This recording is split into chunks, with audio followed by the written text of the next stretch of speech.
There's a type of person you've probably met. Maybe you are this person. They walk into a room and immediately feel the tension nobody else has noticed yet. They know when something is wrong before anyone has said a word.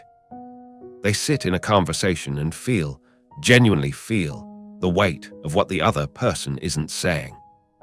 And then someone asks, "Are you okay?" And they say, "Yeah, I'm fine." And they mean neither.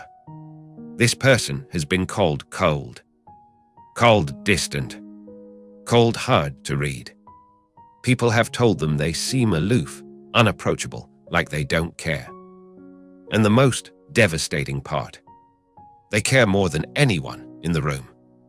They just learned very early and very thoroughly that showing it came with a cost nobody warned them about.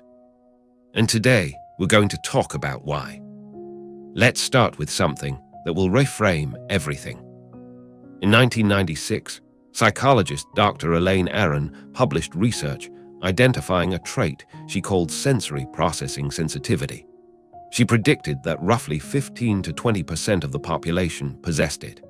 More recent studies suggest the number is closer to 30%. That's nearly 1 in 3 people. People whose nervous systems process emotional and sensory information more deeply, more thoroughly, than everyone else around them. They don't just notice what's happening in a room, they experience it. The conversation that everyone else moves on from. This person replays it at 2 in the morning, turning it over, finding every angle, wondering what they missed. The movie that made everyone else mildly sad. This person is still carrying it 3 days later, unable to fully explain why. The argument that was resolved. This person can still feel the residue of it in their body, in the air between them and the other person, long after the words stopped. But here's where it gets interesting.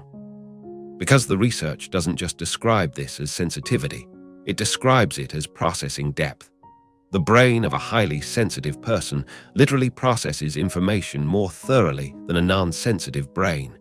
More neural connections, more cross-referencing, more meaning extracted from the same input. In other words, they're not feeling more because something is wrong with them. They're feeling more because their brain is doing more. But here's the part nobody tells you. Growing up with this trait in a world that wasn't built for it is one of the most quietly difficult things a human being can experience. Picture this. You're 8 years old. You cry at something most kids shrug off. Maybe it's a movie. Maybe it's a harsh word from a teacher. Maybe it's the look on someone's face when they thought nobody was watching. And the response you get from the adults around you, from the other kids, from the culture you're being raised inside, is not curiosity. It's not compassion. It's dismissal. You're too sensitive. Stop being so dramatic. Toughen up is not that serious. And here is where the wound gets created. Not in the original feeling. The feeling was healthy. The feeling was your nervous system doing exactly what it was built to do. The wound gets created in the lesson that follows. The lesson that your feelings, the specific depth and intensity of them, are inappropriate, excessive, a problem to be managed rather than a capacity to be understood. So you learn to manage them. You build what psychologists call emotional suppression, the ability to experience something fully on the inside while presenting something entirely neutral on the outside. You become very, very good at it. So good that by the time you're an adult, you can sit in a room feeling everything and show absolutely nothing.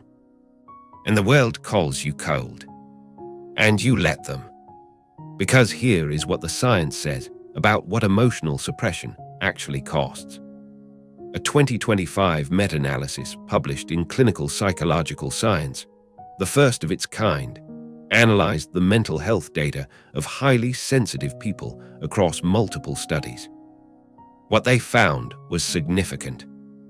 Highly sensitive people are measurably more prone to anxiety and depression, not because sensitivity itself is a disorder, but because of what happens when a sensitive nervous system is forced to operate inside environments that consistently invalidate it. The lead researcher put it clearly.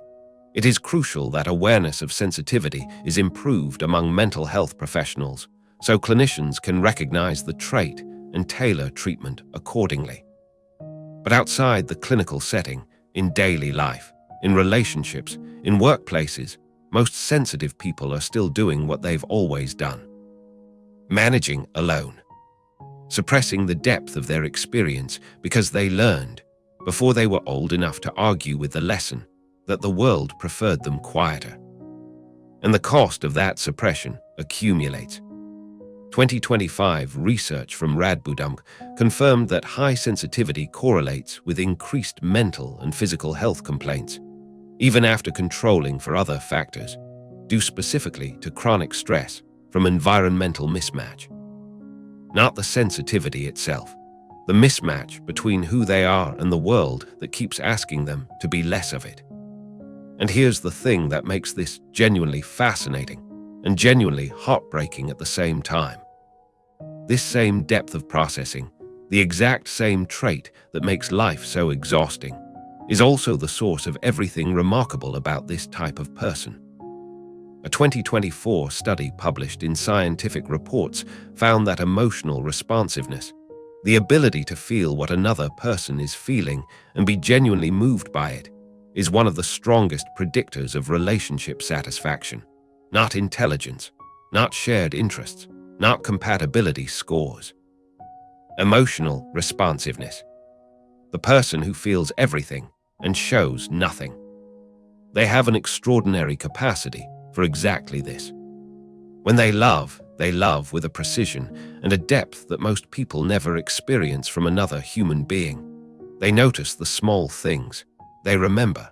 They feel the weight of what you carry even when you haven't told them about it yet. When they're your friend, they're the one who texts at exactly the right moment, who somehow already knows, who shows up before you've asked. When they're in a room, they're the one who feels the undercurrent of everything happening beneath the surface, who notices when someone has been quiet for too long, who understands things that were never said out loud. The world called this too much. But here's what the world missed. It isn't too much. It was never too much. It was just more than most people knew what to do with. And this is where things change. Because the person who feels everything and shows nothing isn't cold. They're not indifferent. They're not emotionally unavailable. They're not difficult. They're full. Full in a way that took a lifetime to build. Full in a way that most people around them have never once been invited to understand. They don't show it because they learned, at an age when the lesson went very deep, that showing it wasn't safe. That their depth was a burden. That their feelings were excessive. That the world moved faster than they did and would not wait for them to process. And so they got very good at moving at the world's speed on the outside, while living at their own speed on the inside. Quietly, privately, alone in a crowd. If you are this person, and I think some part of you knows if you are, I want to say something that nobody may have said to you before. Your sensitivity is not a flaw that survived into adulthood. It's a capacity that was never given the environment it needed to become what it actually is. The depth you carry, the way you feel things nobody else seems to feel, the way you process what everyone else moves past, the way you know things about people before they've said them. That's not a problem. That's a gift. A very specific, very rare, very misunderstood gift that the wrong environments tried to convince you was a liability. And the most powerful thing you can do with it is stop apologizing for it. There is a version of your life where your depth is not something you manage in private, where the people around you don't need you to be quieter, easier, less, where being known, really known, doesn't feel like a risk you can't afford to take.